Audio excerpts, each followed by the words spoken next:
చాలా సంతోషించేవారు. ఎవరైనా ఎక్కడ స్పార్క్ కనబడ్డా అక్కడ ఆనందించేవారు. పివి నరసింహారావు గారిని అడిగాను ఒకసారి నేను, సార్ చాలామందికి జ్ఞాపకం చూడడానికి సహాయం చేస్తే ఏమిటి అన్నా. నువ్వు చెప్పుడు అయిపోయిందా అంటే నేను అన్న తర్వాత అయిందన్నాను.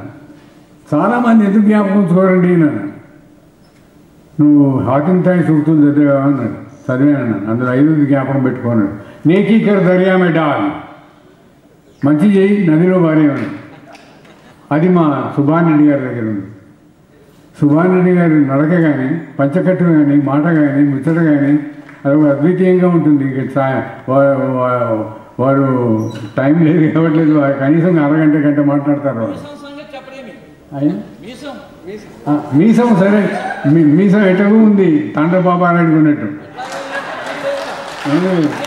ఆయనకే ఉంది, ఆయనకే ఉంది, మాకు లేదు.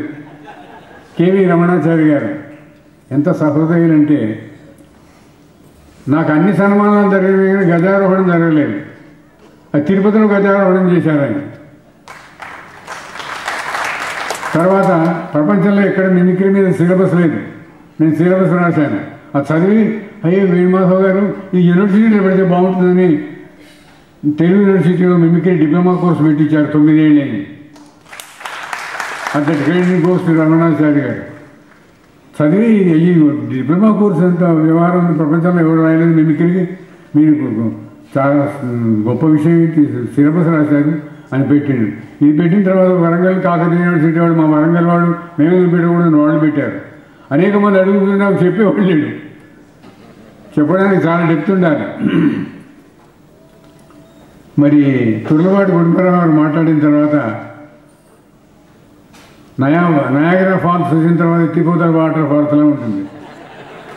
ఆయన నయాగరా ఫాల్స్, ఎత్తిపోతల వాటర్ ఫాల్స్. మరి నూకల చంద్రశేఖర్ గారు నాకు ఒకసారి నాకు ఒక సందేహం ఉంటే నివృత్తి చేశాడు. నాగయ్య గారు త్యాగయ్యను తీసేటప్పుడు ఎందుకని లేదన్నాను. ఆయన అనలేదు. ఏ సందర్భాన్ని బట్టి కీర్తన చదివాడు, ఆ సందర్భాన్ని బట్టి కీర్తనే చదివాడు. ఆయన అదే చేశాడు, ఈయన అదే చేశాడు, శిష్యులు చేశారు ఇదంతా అని. ఆయన ఒకసారి నాకు ఢిల్లీలో మీ ఇద్దరిని ఆహ్వానించినప్పుడు 2 గంటలు లెక్చర్ ఇచ్చారు. ఆయన మాకన్నా ముందుకు తీసుకొని వెళ్ళిపోయారు. చాలా సంతోషం. జమున గారు ప్రజానటి, ఆమె పద్మశ్రీ ఇచ్చినా తక్కువే, డాక్టరేట్ ఇచ్చినా తక్కువే. ఆమె చేసినటువంటి వర్క్ చాలా గొప్పది. మన ప్రభుత్వం ఎందుకు గమనించడం లేదు, ఎందుకు తెలియడం లేదు. నాది ఇవ్వచ్చంటే నాకు తీసిస్తాను వారికి. నేను అంత గొప్ప ఆర్టిస్ట్ ఆమె, సంస్కారం కదా ఆవిడ, ప్రజానటి. తర్వాత కమ్యూనిస్ట్ పార్టీలో గరికపాటి రాజారావు గారు శిష్యురాలు, సంగీత నాటక అకాడమీ చేసింది. తర్వాత అనేక మంది కళాకారులకు స్థలాలు ఇప్పించింది, అనేక మందికి ఇప్పించారు. వారికి పద్మశ్రీ లేకపోవడం ఏంటండి? పద్మశ్రీ రావాలి, డాక్టరేట్ రావాలి, ఎన్ని వచ్చినా తక్కువే నాకు మా దృష్టిలో. Great artist of excellent calibre. హాకీకి వచ్చిందని చెప్పారు. చూడండి, మాకు తుర్లపాటి కుటుంబరావు గారి తేడా ఏమిటంటే, మాకు ఒక ముఖేష్ గారినే చెప్పాం కానీ ముందటి పేర్లు ఆయన చెప్పాను, నేను చెప్పలేను. దట్ ఈజ్ తుర్లపాటి కుటుంబరావు గారు, సహృదయులు. ఆయన ఏది మాట్లాడినా, ఏది రాసినా దాంట్లో అద్భుతంగా ఉంటుంది. చెప్పతరంగా అనేటువంటి యొక్క గొప్పదనాలని వారిలో ఉన్నాయి. Is a great journalist.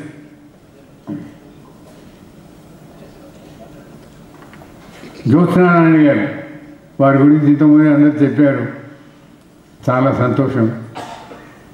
తల్లిదండ్రులను గౌరవించవాలని నేను 6వ క్లాస్లో ఉన్నప్పుడు మేము ఉర్దూ మీడియంలో చదువుకున్నాం. వరంగల్లో 5వ తరగతి బిఏ వరకు ఉర్దూ మీడియంలో చదివాము. 5వ క్లాస్ లోపలికి వెళ్ళగానే బెహెస్ట్ మాకే ఖత్మోకే నీచే హే అన్నాడు. బెహెస్ట్ అంటే స్వర్గము, తల్లి పాదాల కింద ఉన్న స్వర్గం అని అర్థం అంటారు. క్లాసుకు వెళ్ళంగానే బెహెస్ట్ మాకే ఖత్మోకే నీచే హే అన్నాడు. స్వర్గం తల్లి పాదాల కింద ఉందన్నాడు. అది ఎంతమంది అర్థం చేసుకుంటారండి? మన నాగేశ్వరరావు యాక్ట్ చేస్తుంది పిక్చర్లో, నాన్న అనే పద్యం ఉంది, అది జ్ఞాపకం వస్తే ఎంతో సంతోషమైంది నాకు.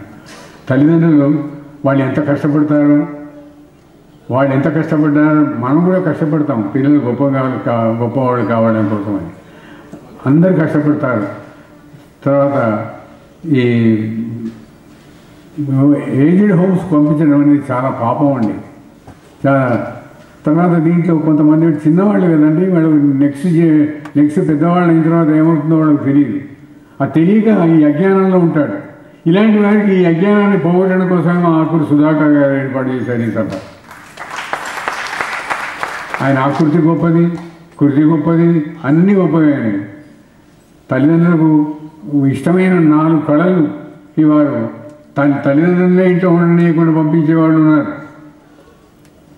మరి అలాంటి కాలంలో మనందరి కనుమిప్పు కలగజేయడానికి వారు ఏర్పాటు చేసినటువంటి ఆ సంస్కార అవార్డ్స్ చాలా గొప్పవని మనం చేస్తున్నాను నేను.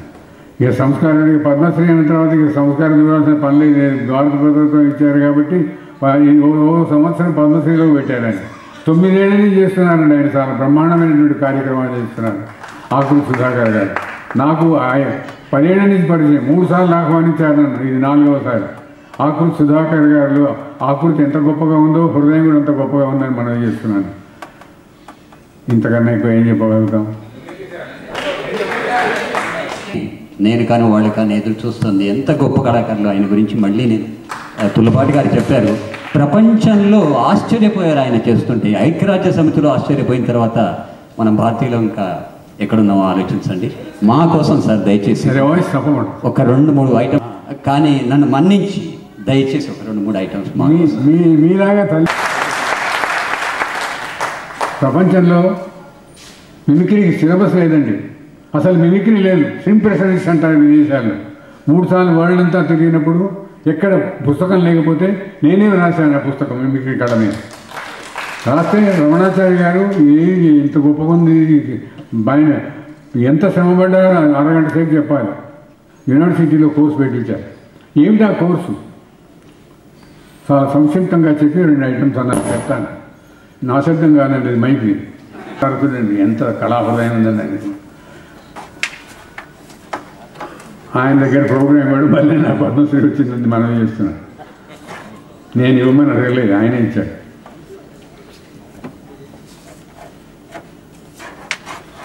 వేణు మాధవజీ,